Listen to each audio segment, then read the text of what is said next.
এই যে ঘনিষ্ঠ দৃশ্যগুলো অভিনয় করতে হয় নায়িকাদের নায়কদের, এটা কতটা কমফোর্টেবল হয় তাদের জন্য।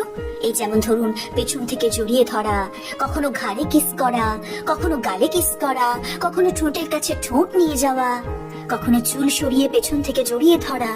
এই সমস্ত রোমান্টিক সিন করতে অস্বস্তি বোধ হয় না নায়ক নায়িকাদের? কাছাকাছি আসা, চুম্বন, এসব গল্পের অংশ ঠিক কথাই, কিন্তু পর্দার বাইরে গেলে তাদের অস্বস্তি ফিল হয় না? এসব দৃশ্য দেখলে নায়িকাদের স্বামী বা প্রেমিকের মনে কি চলে বলুন তো? সম্পর্কে কি কখনো টানাপোড়েন আসে? এই কৌতূহল আরো বেড়েছে যখন চিরদিনই তুমি যে আমার ধারাবাহিকের ঘনিষ্ঠ দৃশ্য নিয়ে অনেক বিতর্ক তৈরি হয়েছে। দিদিপ্রিয়া যখন চাননি রোমান্টিক সিনে অভিনয় করতে, দিদিপ্রিয়া সরে দাঁড়িয়েছিলেন। তাই এখন প্রশ্ন, টলিপাড়ার অন্য নায়িকারা কিভাবে এই পুরোটা ম্যানেজ করেন? শ্রুতি দাস কাটোয়ার মেয়ে, একের পর এক জনপ্রিয় কাজ। আজ স্বর্ণেন্দু সমাদ্দার স্ত্রী জোয়ার ভাটার অভিনেত্রীর বক্তব্য কি জানেন? গল্পের স্বার্থে ঘনিষ্ঠ দৃশ্য থাকা স্বাভাবিক, এতে আপত্তি থাকবে কেন, কিন্তু বিনা কারণে চুম্বন সেটা কিন্তু নয়। অর্থাৎ চাহিদা থাকলে ঠিক আছে, কিন্তু বাড়তি নাটক একেবারে পছন্দ নয় তার।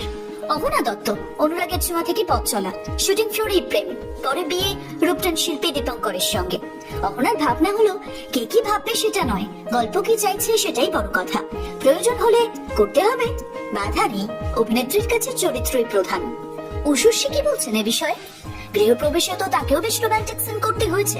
গৃহপ্রবেশের পরিচিত মুখ উষুশ্রী, তিনি বলছেন চরিত্রটাকে বিশ্বাস করতে পারলে সবই করা সম্ভব। আর বাড়ির লোকেরা, অনেক সময় ভেবে দেখেছেন বাড়ির লোকেরা কি বলে এই সমস্ত সিন দেখে? শেষে বাড়ির সদস্যরা ফোন করে প্রশংসাও করেন নাকি এই অভিনেত্রীদের। অর্থাৎ আস্থা থাকলে সমস্যা বলে কিছু থাকে না। তবুও দর্শক হিসেবে অনেক সময় সবার সাথে বসে এই সিনগুলো দেখতে আমাদেরই কেমন যেন একটু অস্বস্তি হয়। আসলে টলিপাড়ার বাস্তব চিত্র কি বলুন তো? ঘনিষ্ঠ দৃশ্য মানে সমস্যা দিদিপ্রিয়ার মতো, জিতুর মতো এমনটা কিন্তু নয়। কোথাও সম্পর্ক ভাঙে, কোথাও আরো মজবুত হয় বিশ্বাস। সবকিছুই নির্ভর করে চিত্রনাট্যের দাবি, পার্টনারশিপের বোঝাপড়ার উপর। টলিউডের ভেতরের গল্পটা হলো আসল এটাই। তাহলে আপনি এত অস্বস্তি বোধ করছেন কেন? ওনারা যদি রোম্যান্স করতে পারেন অন স্ক্রিন, তাহলে আপনি পর্দার বাইরে থেকে অন স্ক্রিন রোম্যান্সটা এনজয় করুন।